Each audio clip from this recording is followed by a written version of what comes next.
Welcome everyone, Dylan Gemelli here today with a brand new video for you. So today I am going to give you my 5 best SARMs for strength. But before we get into that, I just want to ask everybody, if you're enjoying the channel, please hit that subscribe button. It really helps to get the channel to grow. That allows me to do more content. As you can see, more content's been coming because the channel's been growing. And I'll just continue to pump it out the more support we get. Also, if you enjoy the videos, hit that like button because that also goes a million miles to help the channel grow. And if you're subscribed, hit that bell notification. Otherwise, you're not going to get any of the updates when new content's coming out. So let's jump into it. Now, remember, everybody, this is just my list. I'm not saying it's the holy of holy of holy. I'm not saying you can't disagree, but for God's sake, some people get so angry and want to just go crazy. If you have a different opinion, awesome. Let's just compare and chop it up. That's all we got to do. There's no need to get crazy or whatever. I'm not going to lose sleep over it if you disagree. I like to hear other people's opinions and why. It's cool, man. That's what it's all about, so we can compare and learn. I got to give honorable mention to MK2866 right off the jump. Didn't make my top 5. I love 2866, probably the most versatile SARM out there, and it's really good for strength, but I don't quite think it's up to par with these other 5. Now, also, mind you, there's not huge separation here between the 5. I'm not saying because something's ranked 5, it couldn't easily be number 1 because there's not that much separation. I think that 1 is a little bit more, stands out a little bit more for very, many different reasons, but they're not that far apart. It's not like Anadrol's up here and Anavar, and even though Anavar does get you pretty damn strong, I mean, we're talking Anadrol, right? So it's not that kind of gap that we're talking. All of these get you strong, and really, just like I said, Anavar gets you strong too. So, number 5, RAD 140. I know some people probably would have it higher on their list. I just think the ones I have ahead of it get you a little bit stronger. But there is no doubt that RAD 140 gets you extremely strong. I mean, think about it.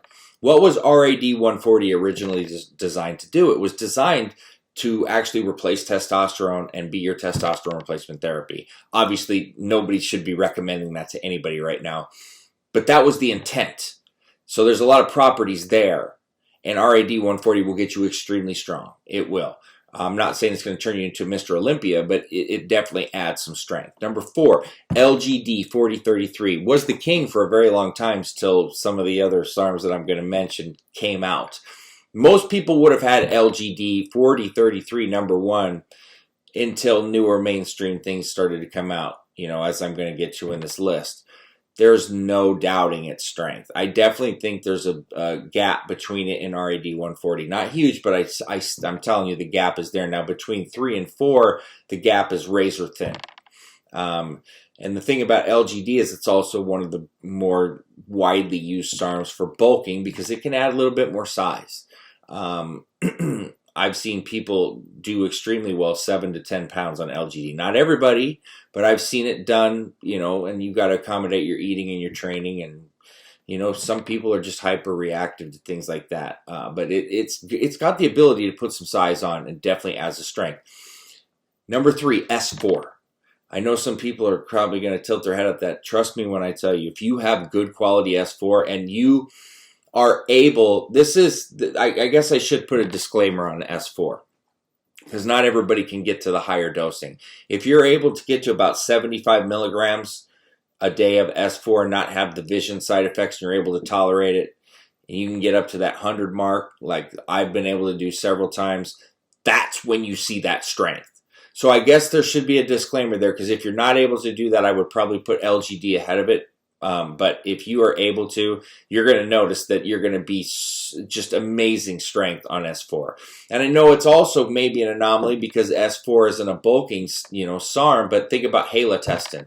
Not a bulking steroid, and how strong do you get on that? You don't really gain any size on Halo, but you get stronger than, anybody that's used it will be able to vouch for that. So it's not always about the size you get off of something, and S4 packs a punch when it comes to strength. Number 2, YK11. YK11 is awesome. I know I was not a fan of YK11 because I had concerns. And a lot of the stuff coming in wasn't even YK11, or it was just coated with different types of compounds. It was never pure and clean. And when it started getting better and more trust and more people using real YK, YK11's no joke.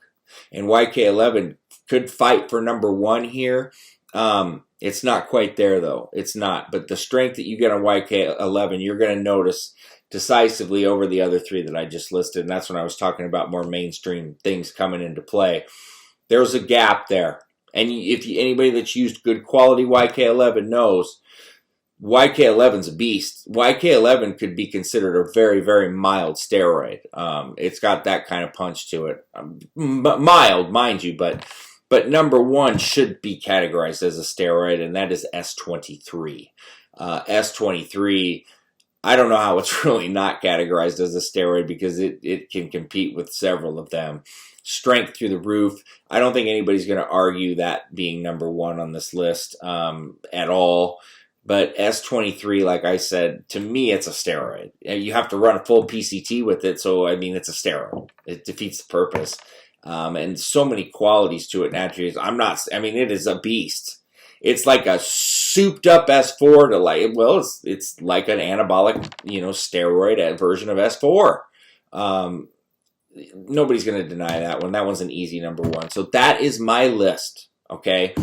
Let me know what your list is in the comments. What you like, what you didn't like. I'm curious because I just like to hear and know. And, some people have their different opinions, different experiences. It's cool to hear because one thing, especially when it comes to PEDs, that we've all got to remember, just because you experience something does not mean that the 20 other people that you're talking to have.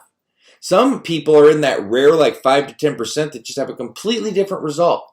But when you speak about something and you're talking about it, it's good to compare and contrast.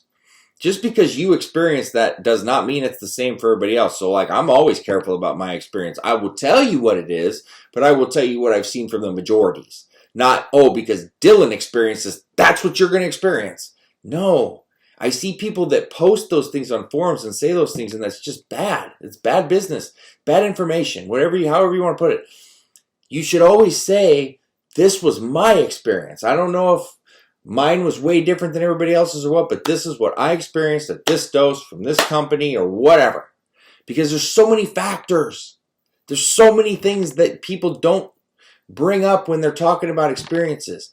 You've got to give all the facts and then have a fair comparison and contrast.